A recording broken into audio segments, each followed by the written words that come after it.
Hello friend. मैं इस video में आप लोगों के साथ बात करने जा रहा हूँ इंडियन कंपनी एक्ट 2013 की। और इस वीडियो में हम बात करेंगे कैसे कोई कंपनी इनकॉर्पोरेट की जाती है और प्रमोटर्स कौन होते हैं। In my the 4 previous video we had talked about the introduction, what is the company, what are the features of company and the different classifications of company. We have discussed classification in detail. I urge you to raise your queries if you are facing any queries from my last video, and I had put this message on WhatsApp group also, but nobody has asked the query. It means I believe that you have understood the types of different types of the companies and the definitions of the company. इसी series में आज मैं आपको बताता हूँ कि company को कैसे इनकॉर्पोरेट किया जाता है, और उस जो आपने एक टर्मिनोलॉजी सुना होगा प्रमोटर्स कौन होते हैं, promoters of the company, who are they. तो सबसे पहले हम जब बात करते हैं इस कंसेप्ट की, मैं आपको एक बात समझाना चाहूँगा, आपको एक बात बताना चाहूँगा कि आप समझिए इस कंसेप्ट को ऐसे। इनकॉर्पोरेशन का मतलब क्या है, मैंने आपको अपने प्रीवियस वीडियो में भी बताया। इनकॉर्पोरेशन का मतलब है जब किसी चीज़ को स्टेब्लिश किया जाता है, किसी ऑर्गेनाइजेशन को स्टेब्लिश किया जाता है, किसी एंटरप्राइज को स्टेब्लिश किया जाता है, और उसको उसके एस्टेब्लिशमेंट में किसी स्पेसिफिक कानून का, एक्ट का, कुछ रूल्स एंड रेगुलेशन जो उसमें दिए गए हैं, कोई जो उसमें प्रोविजंस दिए गए हैं उस एक्ट में, उन सबको फॉलो किया जाता है। तो इस सारी चीज़ों को हम बात करते हैं अपने इनकॉर्पोरेशन में। तो जब आप किसी कंपनी को इनकॉर्पोरेशन करने जाते हैं तो दो तरीके की आपके पास कंडीशंस होती हैं। The first is known as the pre incorporation and second is incorporation. क्या डिफरेंस है? प्री इनकॉर्पोरेशन वो प्रोसेस है जहां पर किसी कंपनी को स्टेब्लिश करने के लिए उसको इनकॉर्पोरेट करने से पहले तैयारी करते हैं। जैसे कि हम लोग तैयारी करते हैं किसी भी चीज़ की, हमारा एक ऑब्जेक्टिव है, आप लोगों का ऑब्जेक्टिव है कि आप बेहतर मार्क्स स्कोर करें अपने एग्जामिनेशन में। तो आप किसी स्पेसिफिक लॉ के एग्ज़ाम में बेहतर मार्क्स स्कोर करना चाहते हैं, तो आप उसके लिए जो तैयारी कर रहे हैं, you are collecting notes from here and there, you are studying, you are watching my videos, and you are asking the queries to me from the different concept, from the different act, means you are altogether are making preparation. This is your preparedness where so that you can score good marks in your examination. तो ये तैयारी जो है, इस तैयारी को हम कहते हैं प्री इनकॉर्पोरेशन। जो हमें कंपनी बनाने के लिए, किसी भी कंपनी को एस्टेब्लिश करने से पहले जो हम तैयारी करते हैं, इसको हम कहते हैं प्री इनकॉर्पोरेशन पीरियड। और जब हमारी कंपनी इनकॉर्पोरेट हो जाती है तो हम इसको कहते हैं इनकॉर्पोरेशन। तो देखिए क्या होता है, हमें आरओसी, रजिस्ट्रार ऑफ कंपनी के पास अपनी कंपनी का रजिस्ट्रेशन कराना पड़ता है। मैं दोबारा बोलता हूँ, आरओसी, रजिस्ट्रार ऑफ कंपनी के पास हमें अपनी कंपनी का रजिस्ट्रेशन कराना पड़ता है। और इसमें रजिस्ट्रेशन में यहाँ पर जो टर्मिनोलॉजी मैंने आपसे बोला था, प्रमोटर्स का रोल आता है। प्रमोटर्स का रोल क्या है? रजिस्ट्रेशन कौन कराएगा कंपनी का? ये वो लोग हैं जिनको हम कहते हैं प्रमोटर्स। ये इंडियन कंपनीज एक्ट 2013 के सेक्शन 269 में प्रमोटर को एक्सप्लेन किया गया है। सेक्शन 269 में प्रमोटर्स को एक्सप्लेन किया गया है। देखिए, जो हमारा कंपनी एक्ट 1956 था, उसमें प्रमोटर्स की कोई डेफिनेशन, कोई तरीका नहीं बताया गया था हु आर दी प्रमोटर।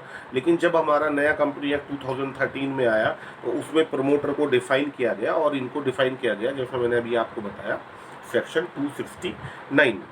तो प्रमोटर्स बात करते हैं कौन होता है। प्रमोटर्स वो है the very first time who has got an idea to establish company, जिसको पहली बार कोई आइडिया आया। तो जैसे कि हम बात करते हैं कि 1980s में इन्फोसिस के, जो आजकल हमारे इन्फोसिस के फाउंडर हैं, जो अब as a chief founder, is known as chief founder, mister Narayan Murthy ji. तो उन्हें 1980s में एक आइडिया आया कि एक सॉफ्टवेयर कंपनी स्टेब्लिश करनी चाहिए। तो that time he was known as the promoter of the Infosys. फिर इसी तरीके से अगर हम बात करें तो फ्लिपकार्ट की, ई कॉमर्स वेबसाइट की, तो सुनील बंसल और Binny Bansal, they have got an idea how to sell out the products, and the products must be available at the same platform. People can give their order, and from the same platform the different companies, different service provider can come over there, and they can they can seek the order from the customer and. तो इस तरीके का एक platform provide करने के लिए Flipkart company की establishment हुआ। तो ये जो आइडिया जिनके पास सबसे पहले आता है उनको प्रमोटर कहा जाता है किसी भी कंपनी के लिए। इसके अलावा इसमें 3 चीज़ें और हैं। तो पहला तो जो आइडिया देते हैं, और दूसरा इसके अलावा 3 चीज़ें हमारी पास है। क्या? The very first is prospectus. जो कंपनी का प्रोस्पेक्टस है उसमें क्लियर जो विवरण है। प्रोस्पेक्टस क्या है? ये एक डॉक्यूमेंट है जिसमें किसी भी कंपनी का पूर्ण विवरण होता है। उस विवरण में प्रमोटर्स का नाम बिल्कुल क्लियर होना चाहिए, या जब एनुअल रिटर्न कंपनी का शो किया जाएगा तो वहाँ पर उनका नाम होना चाहिए प्रमोटर का। तो प्रोस्पेक्टस में उनका नाम होना चाहिए, या अगर एनुअल रिटर्न शो किया जाता है तो who are the promoter that must be mention in the annual return. इसके अलावा कंट्रोल, उन पर ऐसी पावर होनी चाहिए, ऐसी अथॉरिटी होनी चाहिए कि वो डायरेक्टर या बोर्ड ऑफ डायरेक्टर्स को रिक्रूट कर सके, या बोर्ड ऑफ डायरेक्टर्स को डिसीजन कोई एडवाइस दे सके, या उनके डिसीजन को मान सके, या उनके डिसीजन को इन्फ्लुएंस कर सके। तो एनी हाउ दे उन पे इतनी उनमें बीओडी को अपॉइंट करने की ताकत होनी चाहिए, तो वो भी प्रमोटर्स होते हैं। और जो अपनी एडवाइस दें बोर्ड ऑफ डायरेक्टर्स को, और बोर्ड ऑफ डायरेक्टर्स उनकी बात माने, तो वो भी प्रमोटर्स होते हैं। तो सबसे पहले मैंने बात किया प्रमोटर कौन है? जो आइडिया जिनके पास सबसे पहले आया, फिर प्रोस्पेक्टस में जिसका नाम है, जब एनुअल रिटर्न भरा जाता है तो उनका नाम है। They have got power to recruit, to appoint the board of directors, the members of the board of the directors and the director, and they may influence the decisions, they may influence the decision making of the BOD और director. तो ये लोग promoter होते हैं जिनको हम company act 2013 में promoter कहते हैं। अब एक क्वेश्चन बहुत बार आता है कि क्या प्रमोटर्स आर द ट्रस्टीज और the agent? Are the promoters the behave like a trustee और एजेंट ऑफ द कंपनी? तो इसका आंसर है नो। अगर आपको ये एग्जाम में कोई क्वेश्चन 2 मार्क्स में आता है तो इसका आंसर है no, because promoters neither they are the agent not the trustee. ऐसा क्यों है?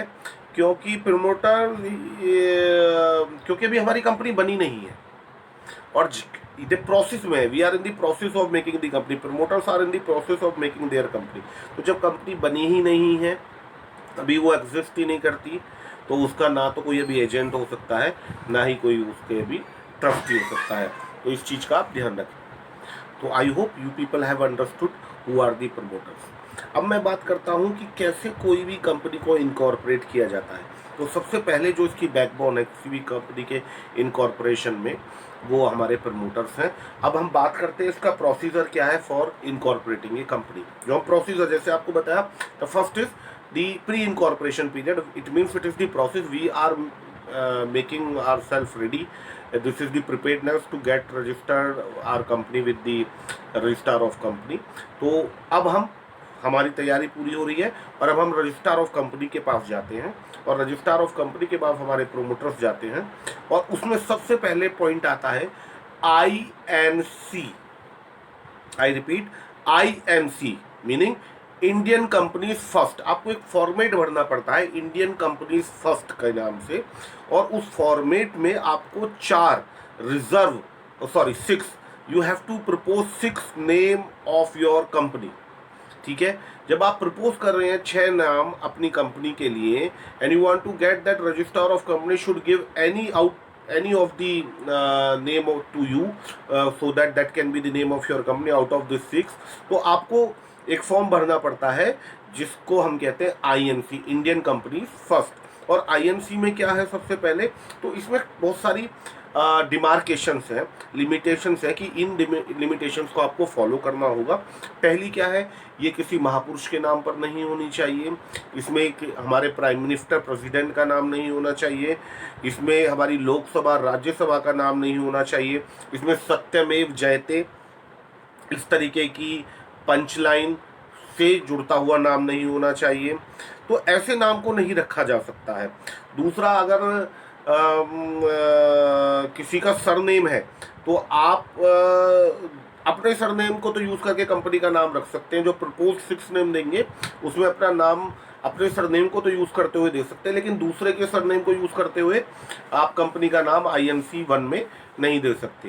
तो सरनेम का मतलब क्या है, जैसे कि मान लीजिए एक साहब है, उनका नाम है मिस्टर सपोज विनीत गोयल, तो he can use the Goyal name for getting the name of the company, ऐसे सर उनका सरनेम गोयल है, बट ही कैन नॉट से गोयल अंबानी, कि अंबानी के नाम से वो देना चाहे, तो he may use his promoters can use, or many times the director can be the promoter।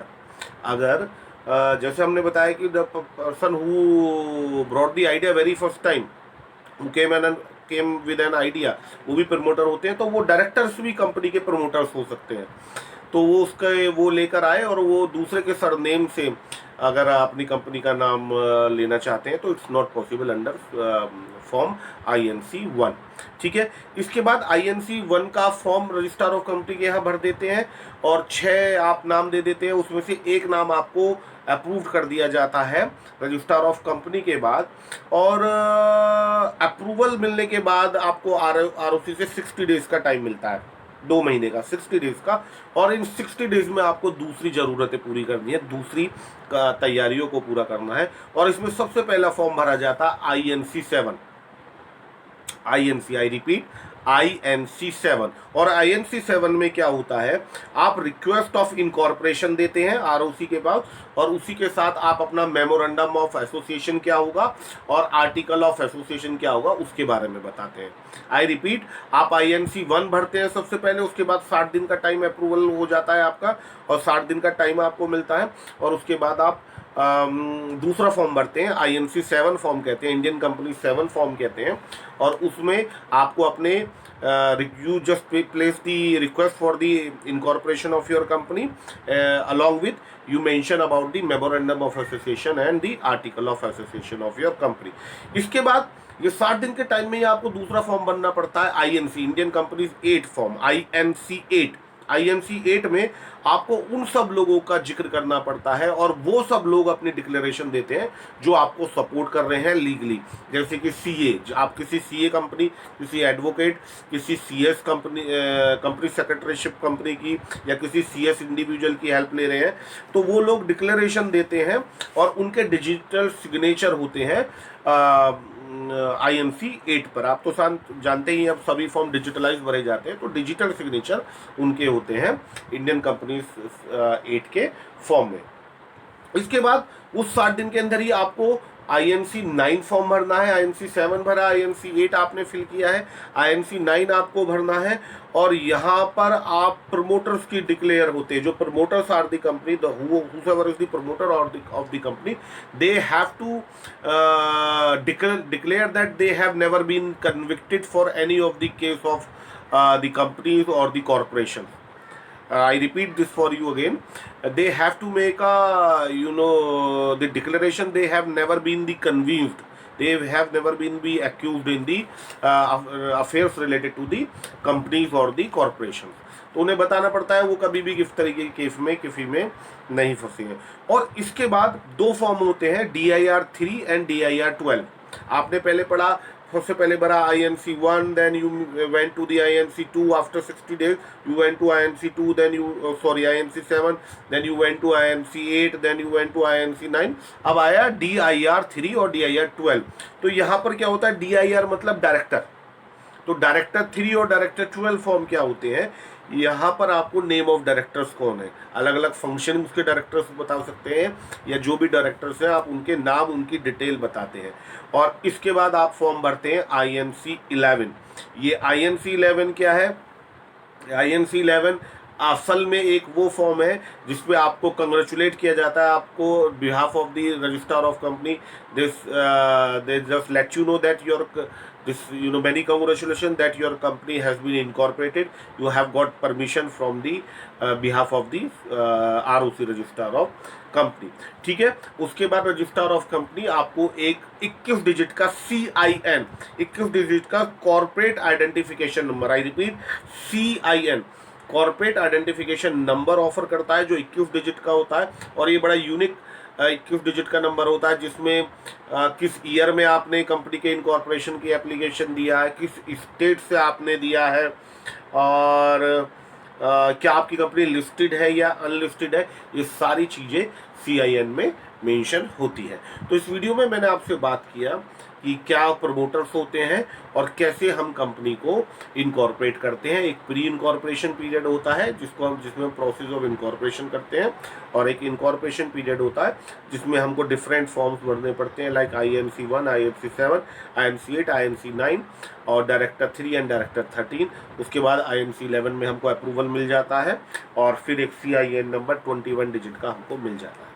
तो it is all about the Indian companies act 2013, and my next video I will discuss about the another concept. Thank you so much.